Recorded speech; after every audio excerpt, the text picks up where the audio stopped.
नमस्कार दोस्तों, आप देख रहे हैं लोकहित न्यूज़ चैनल और आज हम आपको बताने जा रहे हैं मीरा भाईंदर शहर से जुड़ी एक और ख़ास खबर। जैसे जैसे मीरा भाईंदर शहर की जनसंख्या बढ़ती जा रही है, वैसे वैसे मीरा भाईंदर शहर में ट्रैफिक की भी समस्या बढ़ती जा रही है, क्योंकि मीरा भाईंदर शहर में कई जगहों पर पार्किंग और नो पार्किंग का कोई भी प्रावधान नहीं किया गया था।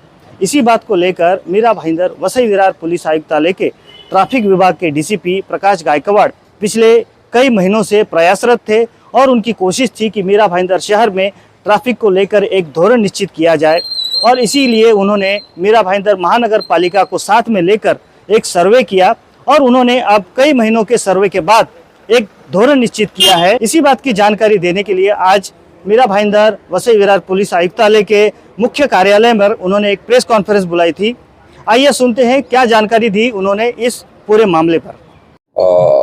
मीरा भाईंदर वसई विरार पुलिस आयुक्तालय में जुरिडिक्शन में पार्किंग नो पार्किंग का कोई धोरण नहीं था इसके पहले। तो दोनों म्यूनिसिपल कॉरपोरेशन मीरा भाईंदर और वसई विरार और पुलिस संयुक्त सर्वे किया गया।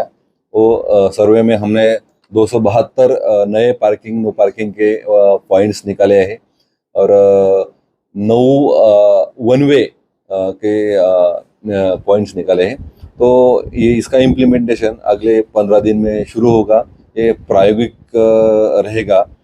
बाद में लोगों के और जनप्रतिनिधि है उनके कुछ सजेशन रहेंगे, तो उसमें से कुछ चेंज हम कर सकते हैं। सजेशंस के लिए हमारा 3 परिमंडल है, मीरा भाईंदर वसई विरार और एसीपी ऑफिस है, डीसीपी ऑफिस है। तो यहाँ के डायरेक्ट निवेदन हमको दे सकते हैं या व्हाट्सएप पे भी भेज सकते हैं। अभी म्यूनिसिपल कॉर्पोरेशन को बोल के वहाँ पे बोर्ड लगाए जाएंगे नो पार्किंग के, और फिर भी वहाँ पे कोई पार्किंग करता है तो उस पर कार्रवाई की जाएगी। फेरी वालों के बारे में भी हमने हमारा पुलिस का सर्वे चल रहा है कि कहाँ पे तकलीफ होती है फेरी वालों से और कहाँ पे अतिक्रमण है पक्के कच्चे, तो उसके बारे में म्यूनिसिपल कॉर्पोरेशन के साथ मिलके वो निकालेंगे। और फिर और एक बात है कि फेरी वाला ना फेरी वाला क्षेत्र म्यूनिसिपल कॉर्पोरेशन ने घोषित करना चाहिए। मीरा भाईंदर म्यूनिसिपल कॉर्पोरेशन ने किया है, वसई विरार ने अभी तक किया नहीं है, तो उनको भी हमने पत्र व्यवहार उस बारे में किया है। मेरा तो कहना ये है कि जहाँ पे नो पार्किंग का बोर्ड लगाया है वहाँ पे गाड़ी ना लगाए, क्योंकि उसका फाइन बहुत ज़्यादा है और लोगों को भी तकलीफ होती है। तो लोगों ने पहले तो ये सीखना चाहिए कि हमने रूल्स का पालन करना चाहिए, वो आपके लिए है पहली बात। तो दूसरी बात ये है कि अगर पार्किंग नो पार्किंग की जगह पे लगाई भी है तो हमने मेरे तीनों इंस्पेक्टर को इंस्ट्रक्शन दिए हैं कि अनाउंसमेंट 100% होना चाहिए और अनाउंसमेंट के बाद ही गाड़ी उठानी चाहिए। तो देखा आपने, इस प्रकार से मीरा भाईंदर वसई विरार पुलिस आयुक्तालय अंतर्गत ट्रैफिक विभाग के डीसीपी ने जानकारी दी कि मीरा भाईंदर शहर में लगभग 279 जगहों पर अब पार्किंग और नो पार्किंग निश्चित की गई है, कहां पर पार्किंग करनी है और कहां पर नहीं पार्किंग करनी है।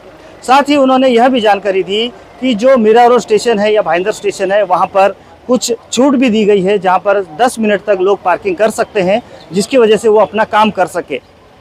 यह जो नोटिफिकेशन निकाला गया है उसकी 15 दिन की उन्होंने मुद्दत दी है और इन 15 दिनों में नागरिकों को अपनी सूचनाएं पुलिस को देनी है ताकि उसके ऊपर और भी कोई सुधारना करनी हो तो कर सके। तो अब हम जनता से आह्वान करेंगे कि अगर उन्हें कोई सूचना देनी है या कोई शिकायत देनी है तो वो ट्रैफिक विभाग के वरिष्ठ पुलिस निरीक्षक या फिर मीरा भाईंदर वसई विरार पुलिस आयुक्तालय के मुख्यालय पर आकर अपनी शिकायत या अपने सुझाव दे सकते हैं ताकि उसमें कुछ सुधार कर सके। अब देखना होगा कि मीरा भाईंदर में ये ट्रैफिक की समस्या से क्या जनता को निजात मिलती है या नहीं, या इससे कोई फायदा जनता को हो पाता है या नहीं, ये तो देखने वाली बात होगी। आने वाले समय में इस बारे में जो भी अपडेट्स होंगी हम आपको समय समय पर बताते रहेंगे। आप बने रहिए हमारे साथ, देखते रहिए लोकहित न्यूज़ चैनल। धन्यवाद।